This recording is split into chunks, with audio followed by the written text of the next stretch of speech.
વિસાવદરમાં માલધારી સમાજ દ્વારા આજે મામલતદાર કચેરી ખાતે ઉગ્ર રજૂઆત કરવામાં આવી। માલધારીઓએ ગાય માતાને રાષ્ટ્રીય પ્રાણી જાહેર કરવાની માંગ સાથે કાલસરી ગામની ગૌચર જમીન ભૂમાફિયાઓના કબજામાંથી મુક્ત કરવા આવેદનપત્ર પાઠવ્યું છે।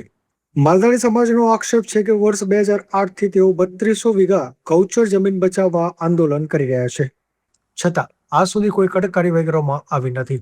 સમાજના આગેવાનોનું કહેવું છે કે જિલ્લા કલેક્ટર દ્વારા માપણીના આદેશ બાદ પણ તંત્ર દ્વારા કાર્યવાહી ટાળવામાં આવી રહી છે।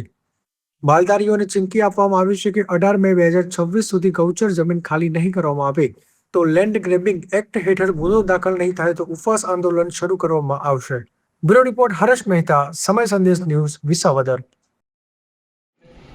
મારું નામ છે વનરાજ બરવડ, વિસાવદર તાલુકા યુવા પ્રમુખ। હાલ અમે મામલતદારે આવેલા હતા ગાય માટે રાષ્ટ્રીય માતા જાહેર કરવા બાબતે અમે આવેદન આપેલું છે। મામલતદાર ટીડીઓ પછી બેને આપેલા છે અત્યારે હાલ। પછી હાલ હવે આગળ ગૌચરની વાત કરીએ તો ગૌચરમાં હાલ ટ્રેક્ટરો જેસીબીઓ હાલે છે, કોની મિલીભગતથી ખબર નથી પડતી, અધિકારીને દેખાતું નથી, પબ્લિકને દેખાય છે સામે। પછી ટ્રેક્ટરો આટલા હાલે છે, રોજના 15-20 ટ્રેક્ટર હાલે છે। જે આમ વિસાવદર પ્રોપર ગામમાંથી એને ચાલે છે, કોને મિલીભગતથી હાલે ખબર નથી, કોના ઈશારે હાલે છે।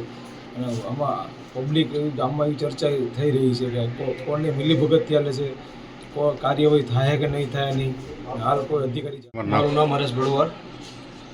અમારું કાલસરી ગામનું ગૌસર ખુલ્લું થયું હતું થોડુંક, એમાં બગીચા ને એવું બધું હતું, તે એ ખુલ્લું થયું હતું એમાં પાછી અત્યારે વાયડું થઈ ગઈ છે, આંબાને પાવા મીડ્યા છે અને ઇજારાએ દઈ દીધા છે અને બધું વેસવાય મીડ્યા છે બધા બગીચા।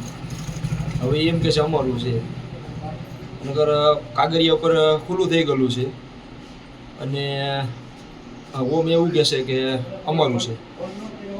તો આનું હવે કાંઈક ઉકેલ આવે તો ભલે ને, તમે ઉપવાસ આંદોલન ઉપર બેસવાના છીએ। તમે કઈ તારીખે બેસવાના? તારીખ 18 તારીખે।